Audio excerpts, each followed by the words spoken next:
नमस्कार। जय राम, जय सिया राम, जय हो बागेश्वर धाम सरकार, जय हो हनुमान जी महाराज। मेरे प्यारे सभी दर्शकों, आज के इस वीडियो में मैं दो तवायफों का गजब का सच्ची घटना मैं सुनाऊंगा। दो तवायफ जो भगवान की भक्त थे, भगवान की पूजा पाठ करते थे, फिर उनके साथ दो नौजवान लड़के ने क्या ऐसी हरकतें की जिसके बाद भगवान का ऐसा कहर, ऐसा अजाब उनके ऊपर आता है कि जिसको जान करके सुन करके आपकी रूह कांप जाएगी। यदि आप इस कहानी के अंत तक, इस वीडियो के अंत तक बने रहते तो आपके जीवन में बहुत कुछ सीखने को मिलेंगे। इसलिए मैं आपसे गुजारिश करता हूं कि आप इस कहानी के अंत तक अवश्य बने रह गए। यह जो जानकारी है ना, बहुत ही अचूक जानकारी है और सबके जीवन में यह जानकारी होनी ही चाहिए। तो चलिए हम लोग इस वीडियो को, इस कहानी को, इस वाकया को बिना देरी किए शुरू ही कर देते हैं। यह घटना जो है दिल्ली से कुछ दूरी पर एक गांव है और वहां की यह सच्ची घटना है। वहां पर एक गांव था और उस गांव में दो भाइयों की शादी तय होती है और दोनों भाइयों की जो शादी तय होती है, जिस गांव में शादी तय हुई रहती है, वे भी दोनों एक ही बहनें थी। दोनों भाइयों की शादी एक ही घर में, एक ही गांव में और दोनों सगी बहनों से ही शादी तय हुई थी। बड़ी ही खुशी की बात थी कि दोनों भाइयों की शादी उस गांव में एक ही बार, चारों तरफ धूम था, उसके पास पैसे भी थे, धन दौलत था, सब कुछ था, काफी अच्छे खासे पैसे थे, कमाते भी थे, कभी किसी प्रकार की कोई कमी नहीं थी। उसके घर परिवार में सब कुछ सुखी ही सुखी था। लेकिन शादी के पहले जो हल्दी का दिन होता है, बहुत ही शुभ दिन होता है। हल्दी के दिन उन दोनों भाइयों और साथ में कुछ नौजवान लड़के, कुछ साथी, जो भी उसके साथ में संगत में जो दोस्त थे, उन लोगों ने कहा यार आज हल्दी है और हल्दी के दिन कुछ ना कुछ तो ऐसी पार्टी होनी ही चाहिए।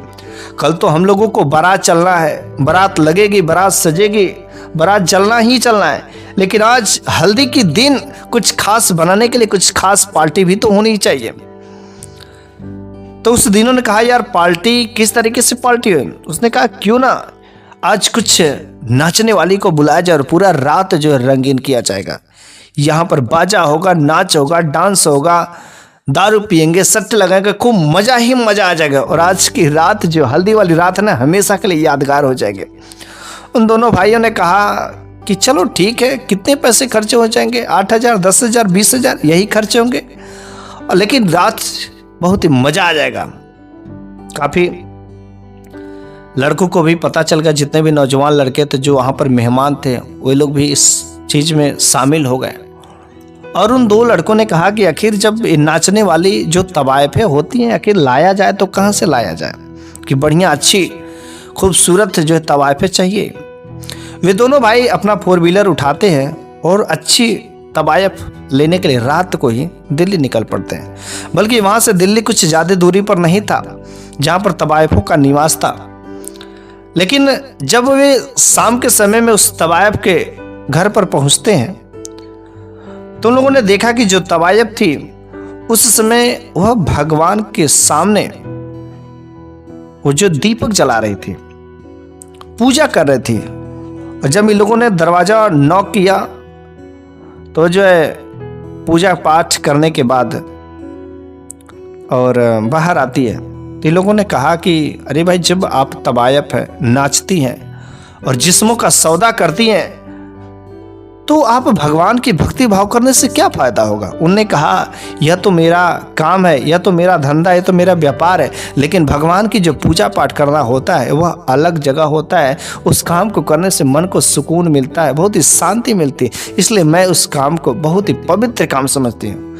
पूरा दिन भर कितना भी गलत काम करके आती हूँ, लेकिन जब भगवान के सामने पूजा पाठ करती हूँ तो मन बिल्कुल ही शांत हो जाता है। इसलिए मैं उनकी भक्ति भाव बहुत मजा आता है, बहुत ही अच्छा लगता है, मेरे को बहुत पसंद है। फिर से उन तवायफों को वे दोनों भाई ले लेते हैं। तवायफे के साथ में कुछ जो है उनके भी कुछ अंगरक्षक भी थे, वे भी लोग जो है एक गाड़ी में और ये लोग एक गाड़ी में लेकर के आते हैं। उस दिन उस रात पूरी रात अच्छे से खूब जो है दारू शराब, लोग नशे में उसके जिस्म के साथ खिलवाड़ करते हैं, मजे करते हैं, नाचते हैं, मजा आ जाता है। खूब नशे के धुर्त में कितने पैसे लुट जाते हैं उन्हें पता ही नहीं होता है। लेकिन वे तवाइफे जो थी, वे सब भी, उनका तो काम ही यही था कि अपने जिस्म का अंग प्रदर्शन करके, अपने अंग को अलग अलग तरीके से दिखा करके लोगों से पैसे ऐंठना, ये तो उन लोगों को काम ही था। और ऐसे ही करते करते करते किसी की एक, जितने भी वहाँ पर जो लड़के थे, जो साथ में दोस्त थे, एक की भी नींद नहीं आती है और खूब दारू पीते हैं, और दारू पीते हैं, नाचते हैं, नचाते हैं, डांस देखते हैं, पूरा हर तरीके का जो है गंदा से गंदा सलूक जो नहीं करना चाहिए करते हैं। सुबह 4 बज जाती है। लेकिन ये जो काम था तवाइफों के लिए तो एक दिन का काम तो नहीं था, लेकिन इन लोगों के लिए तो एक दिन का ही काम था, क्योंकि इन लोगों को वह दिन जो याद करनी थी। खूब दारू पिए, पैसे लुटाए। सुबह जब 4 बजा तो जिस जगह पर नाच हो रही थी उसके ठीक सामने ही एक जो भगवान का मंदिर था। जब 4 बजती है तो उस मंदिर पर एक जो पुजारी भी थे, वह पुजारी बाबा उठ करके उस मंदिर का साफ सफाई कर जो है वहां पर आरती करने जा रहे थे। और जैसे ही घंटी बजती है, तुरंत उस घंटी की आवाज जब इन तवाइफों के कान में पड़ती है, तुरंत वे सब जो है नाच करना बंद कर देती है और धीरे से स्टेज से उतरती हैं और उस मंदिर में चली जाती हैं भगवान की आरती लेने के लिए। ये लोग कहते अरे ये कहाँ चली गई, कहाँ चली गई। 2 मिनट कुछ समय इंतजार किया, लेकिन देखते हैं कि अरे ये तो मंदिर में चली गई। उसने कहा अरे तुम यहाँ पर क्यों चली आई? अरे हम लोग वहां पर क्या करने के लिए तुमको लाए हैं? यहाँ पर मंदिर में घंटी बजाने के लिए, मंदिर में आरती करने के लिए, पूजा करने के लिए तुमको लाए हैं। उन तवाइफों ने कहा देखिए, मैं अपने जिस्म की सौदा करती हूँ जरूर, मैं जिस्म की नुमाइशें जरूर करती हूँ, लेकिन मैं भगवान की पूजा अवश्य करती हूँ। भगवान की पूजा पाठ हमारे लिए बहुत जरूरी है। थोड़ा बस आप लोग 5 मिनट सब्र कर लीजिए, फिर से मैं अपना नाच दिखाना शुरू कर देंगे। कभी तो आरती हो रही, कम से कम मेरे को भगवान की आरती तो लेने दीजिए। उसने कहा अरे मैं, अगर तुम इस समय हम लोग यहाँ पर बैठे रहेंगे और तुम जो आरती करो, भगवान की भक्ति करो, और हम लोग यहाँ पर बैठ के घंटा हिलाए। उसने कहा साथ में आप लोग भी आरती ले लीजिए। उसने कहा नहीं नहीं, हमको नहीं आरती लेना है। अरे तुम ये सब काम कर रही हो, अगर तुम अभी कभी स्टेज पर नहीं चलती हो तो मैं तुम्हारा 1 पैसे भी नहीं दूंगा।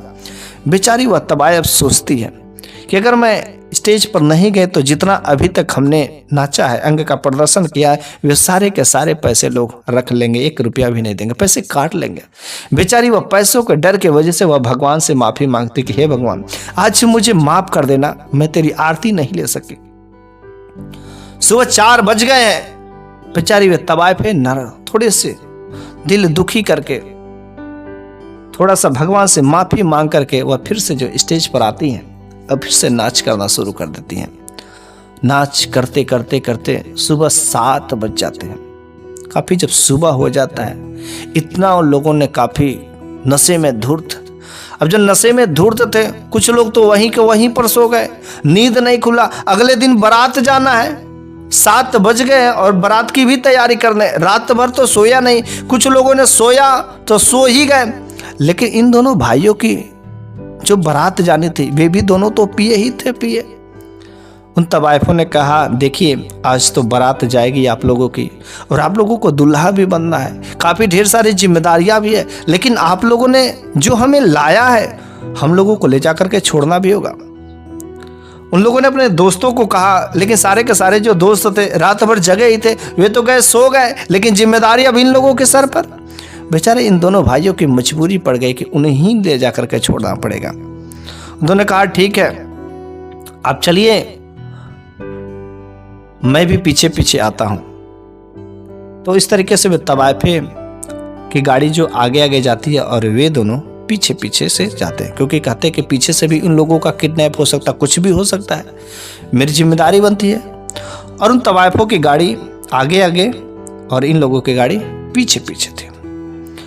ठंडी का मौसम था, काफी कोहराम मचा हुआ था, काफी कोहरा गिरा हुआ था।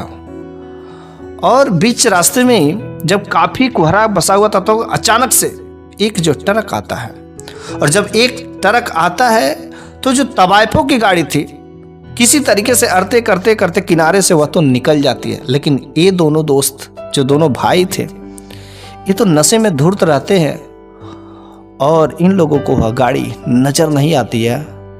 और गाड़ी को अपने बचा नहीं पाते और फाइनली टक्कर मार देता है। जैसे उस ट्रक ने इनके कार को टक्कर मारता है, जाकर के दूर जो है गिरते हैं।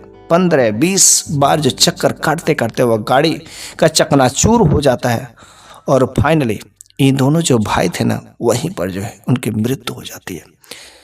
उन लोगों की बॉडी की ऐसी हालत हो गई थी कि बॉडी नजर नहीं आ रही थी कि कौन छोटा वाला है कौन बड़ा वाला है। हाँ, लेकिन कपड़ों के पहनावे से पता चलता है कि ये छोटा वाला है, ये बड़ा वाला है। पोस्टमार्टम होने के बाद जब वह लाश घर पर आती है, जब वह लाश घर पर आती है तो जो उनके घर पर मातम छा गया था ना, वो दिन जो कितनी खुशी का दिन था कि आज हमारे घर में 2 भाइयों की शादी होती, कितना खुशी का दिन था। लेकिन वही खुशी कब जो है मातम में बदल गया उन्हें पता ही नहीं चला। शायद ये गलत काम नहीं करते, अगर ये दारू शराब वाला काम नहीं करते, भगवान की पूजा पाठ करते, तो शायद उनके साथ आज का ऐसा दिन नहीं देखना पड़ता जो आज उन लोगों के साथ में हुआ। और वह तवायफ, वह गलत काम, वह जिस्मों का नुमाइश करने वाली भी, वो तो अपना एक धंधा अपना व्यापार समझती थी, लेकिन भगवान की पूजा पाठ जरूर करती थी। भगवान की भक्ति भाव करने से मन बड़े ही शांत होते हैं। लेकिन कुछ लोग ऐसे भी होते हैं जो भगवान को मानते ही नहीं है। सामने मंदिर हो, वहां पर जो है मदिरा ला करके पीते हैं, दारू शराब पीते हैं, वहां पर मीट मांस बना करके खाते हैं। आज ठीक है, आज कर लो, क्योंकि भगवान के घर में देर होता है, अंधेर नहीं होता। उसका पापों की प्रायश्चित तुम्हें मिलेगी ही मिलेगी। कुछ लोगों को तो तुरंत मिल जाती है और कुछ लोगों को बाद में मिलती है। मेरे प्यारे सभी दर्शकों, मैं इस कहानी के माध्यम से कुछ बातें मैं कहना चाहता हूँ। पहला नंबर की बात है कि हमें भगवान पर भरोसा अवश्य ही करना चाहिए। भगवान पर आस्था विश्वास करने से हमारे मन को बहुत ही सुकून मिलता है।